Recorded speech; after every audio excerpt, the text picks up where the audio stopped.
Hey, I've seen this one. This is a classic. You ready? You have a gift. You have power. And with great power, there must also come great responsibility.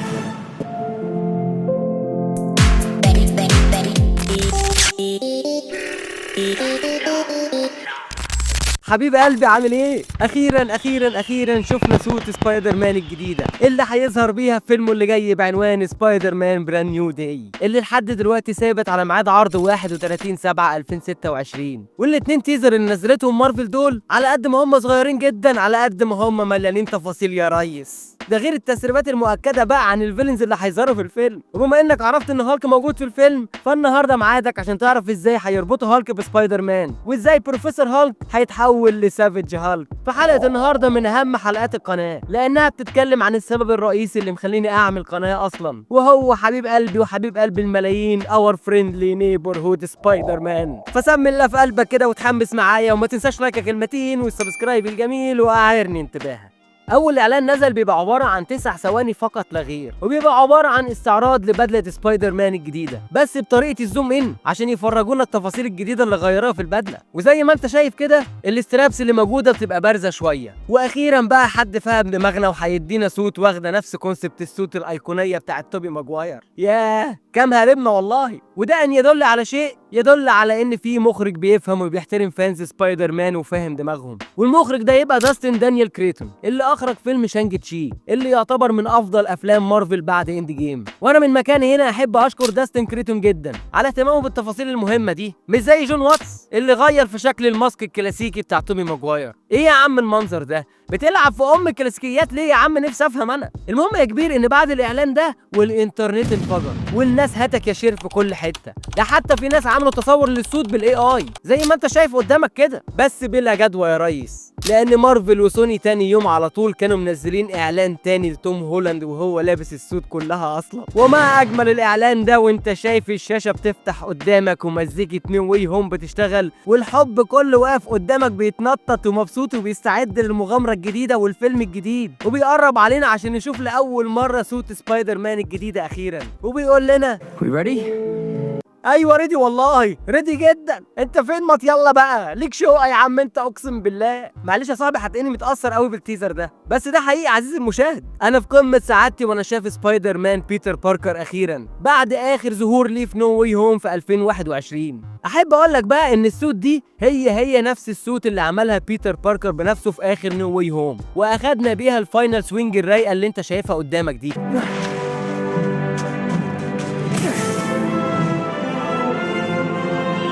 بس طبعا معمول فيها شويه تعديلات زي الاسترابس اللي بتبقى بارزه دي، واللوجو اللي بيبقى اكبر شويه عن نو واي هوم. ومن التغييرات الجديده هي الويب شوترز اللي اكيد بيتر باركر عملها هي كمان، زي ما كان عامل قبل كده الويب شوترز بتاعت الهوم سوت اللي شفناها في هوم كامينج. وبيبان شكل الويب شوترز اكتر لما الناس كانوا بيتصوروا مع توم هولاند في الشارع، وعشان الفيلم يبقى فيه مشاهد تصوير خارجيه فالناس بتتجمع زي ما انت شايف كده، وبيبان معانا تفاصيل اكتر للسوت الجديده. وكمان بيتسرب المشهد ده لسبايدر مان وهو فوق الدبابه دي، وبكده نبقى عرفنا ان مفيش اي حاجه في سوت سبايدر مان ليها علاقه باي تقنيه من تقنيات توني ستارك، واي حاجه في السوت اللي قدامك دي هي من صنع بيتر باركر زيه زي اي سبايدر مان عمل السوت بتاعته بنفسه.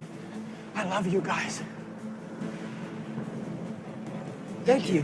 المهم بقى يا صاحبي ان اتسرب صوره للدبابه اللي كان عليها سبايدر مان دي، وبنشوف ان بيبقى عليها اللوجو ده اللي بيبقى لوجو عصابه الانر ديمونز، ودول مش مجموعه عصابات اجراميه وبلطجيه عاديين كده والسلام، لا دول بيشتغلوا لحساب واحد من اخطر اعداء سبايدر مان وهو مستر نيجاتيف. وده كده اول تاكيد على ظهور مستر نيجاتيف في فيلم سبايدر مان براند نيو داي. واسم مستر نيجاتيف الحقيقي بيبقى مارتن لي، وبيظهر كرجل اعمال وفاعل خير، وبيدير ملجأ للمشردين اسمه فيست.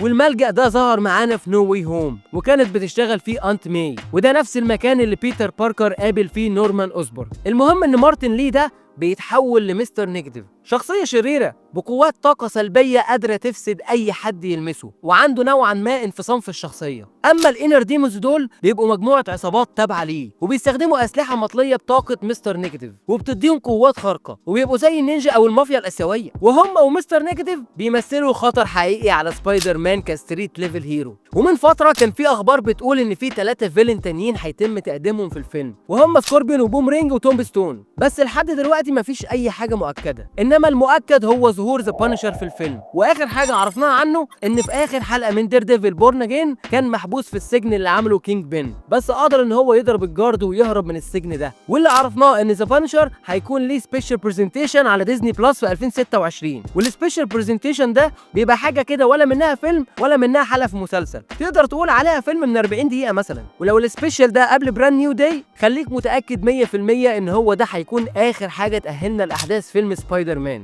وما تنتظرش كاميوهات لسبايدر مان ولا في ذا بانشر ولا في دير ديفل بورن اجين سيزون 2، مش هيحصل الكلام ده. واخر حاجه عرفناها ان هالك هيكون ليه دور كبير في الفيلم، والمره دي مش مجرد تسريبات على قد ما هو كلام مؤكد. والدليل على ظهوره هو تسريب الصوره دي من سيت العمل، والصوره دي بيبان فيها هالك ومكتوب فوقيه وانتد ومطلوب للعداله. وانا من مكان هنا احب اقول لك ان الصوره دي فيك، وان ده مش هالك، وده واحد اسمه كولن هولمز صاحب شركه تامينات ومطلوب للعداله. بس بما ان كل التسريبات بتقول ان هالك موجود في الفيلم، فتعال اقول لك ازاي هيبقى موجود. ازاي بس؟ ما انا هقول لك ازاي.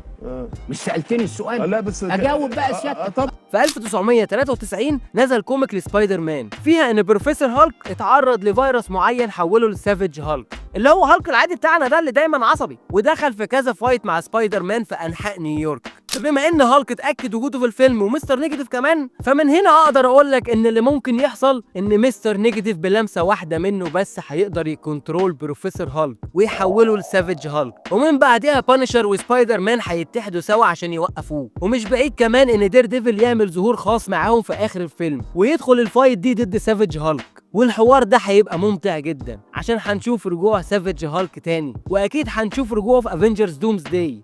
الهولك سماش. فاوفرول وبناء عن كل الاخبار اللي لسه قايلها لك في الفيديو دي، اتهيألي كده ان النظريه دي هي اقرب حاجه ممكن فعلا يعملوها لحبكه فيلم سبايدر مان. وما تنساش برضو ان تم تاكيد ان فيلم سبايدر مان 4 هيتبع كونسبت الستريت ليفل هيرو في عالم مارفل، يعني ممكن في اي وقت من هنا لحد نزول الفيلم يتم تاكيد ظهور فيلنز تانيين معانا. وانا بصراحه بالنسبه لي نفسي يتم تقديم سكوربيون بقى، ومش عشان هو فيلن جامد لسبايدر مان، انما انا ما بحبش اللوز اندز او انك ترمي لي حاجه كده وما تكملهاش. لاحظ معايا ان سكوربيون اصلا تم تقديمه في هوم كومينج، ومن ساعتها ما نعرفش عنه حاجه. And I heard a rumor. You know who he is?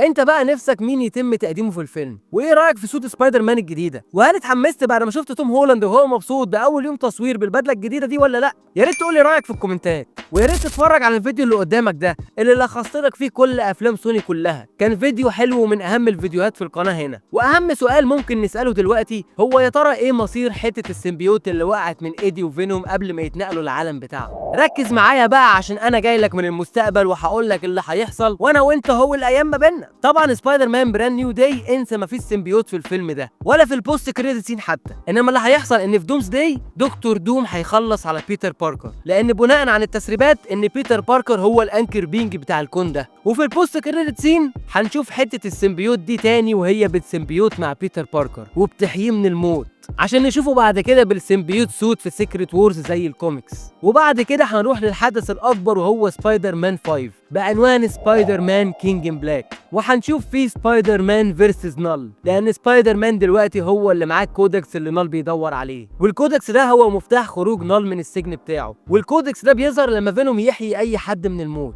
واكيد ساعتها هنشوف رجوع توم هاردي من تاني عشان يعمل دور فينوم ويترسم عليه اللوجو بتاعه بقى، واكيد هنشوف الفايت اللي كلنا في انتظارها وهي سبايدر مان فيرسز فينوم. وساعتها هنرجع امجادنا بقى ونقول ما تنساش ان اذا ذكر فينوم ذكر سبايدر مان، واذا ذكر سبايدر مان ذكر حسوبه. واشوفك الفيديو الجاي يا ريس. وبس كده عايزين المستمع، اتمنى اكون فدتك وسليتك شويه. ما تنساش قبل ما تمشي بتقول لي رايك في الحلقه في الكومنتس وتعمل فولو على حسب انت سامعني منين، ولو انت على اليوتيوب ما تنساش تبقى تعمل سبسكرايب وتفعل جرس التنبيهات عشان يجيلك كل جديد، ولك كلمتين عشان فعلا بيساعد. كان معاك مريم حسوبه من حسوبه توكس، سلام.